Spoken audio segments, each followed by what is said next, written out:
How can you improve how you hire, who you hire, and most importantly, the results of those hires?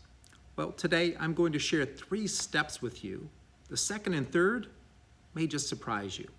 Hi, I'm Scott Wintrip. I'm the author of High Velocity Hiring, How to Hire Top Talent in an Instant. And today I've been on stage practicing my keynote. And while this keynote, I've had it down for a while, I've delivered it many times, it's getting standing ovations, I'm not settling for good. I want it to be better. So every day I spend time on it. I refine it further. I get coaching from my mentors and I practice. And that's how this good keynote has become great and is getting better all the time.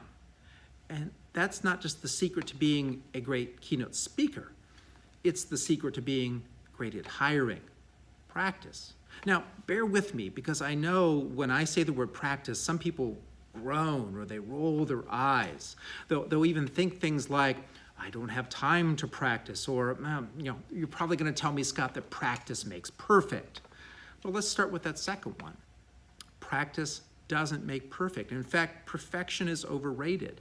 The amount of time it takes to create perfection, my experience is it isn't worth it.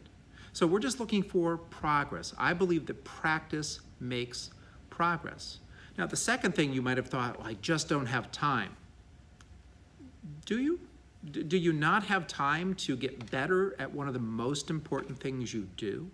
Do you not have time to hone a skill that when you get it right, when you do it better, it's going to pay off in dividends? Do you really not have that time? I'm not going to ask you to take a lot of time, just a little bit. And here are those 3 steps that take just a little bit of your time to become masterful, not perfect, but masterful at hiring. Step 1, figure out what you really stink at. Think about that last interview you had. What didn't go well? What stunk? Maybe it was you were long-winded the whole time when you described your company and the culture and all that. It took up 45 minutes of the hour interview, leaving you 15 minutes to really see the candidate in action and understand who they are and what they can do. Well, you stunk that one up, huh? So next time you want to do that differently, right? So that's step 2. Decide what different looks like next time around. So if it is not being so long-winded, you want to have a short, compelling story that you tell about why people come to work for your company. So maybe you sketch that out. You rehearse those lines, maybe 5-10 minutes a day. It doesn't take that long. And then you role play it. Oh, I said those words, role play, another form of practice, but you role play it with somebody a couple of times. All in, you've maybe spent an hour. Is that worth it? I'd say so, because the next time around, you do it better. And that leads me to step 3. Repeat the process. Every time you find something you're not doing well or you just flat out stink at in an interview, run it through the process. Ask yourself that second step of what does better look like, and then do a little bit of practice. Those 3 steps, I can promise you, because I've shared them before, that they will make interviewing and the parts of it better. You'll make better hires, you'll spot the right people, and you'll become masterful at these different parts that aren't going so well right now. I'm going to keep practicing. That's where I'm heading next, because this keynote, it's rocking it.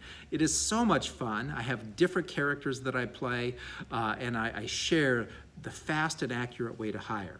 And I'm going to keep practicing it because when I do, it makes a bigger impact on my audience. It helps them more. Same thing for you. The more you practice interviewing, the better those interviews are going to go, the better impact that's going to have on your company, and the more significant impact on you, because you'll have better hires on your team. Practice may not make perfect, but it does make progress. And I suggest you make that kind of process using those 3 steps I just outlined. Thanks for watching, and I hope you found this helpful. And if so, I hope you'll share it with your friends. Take care now.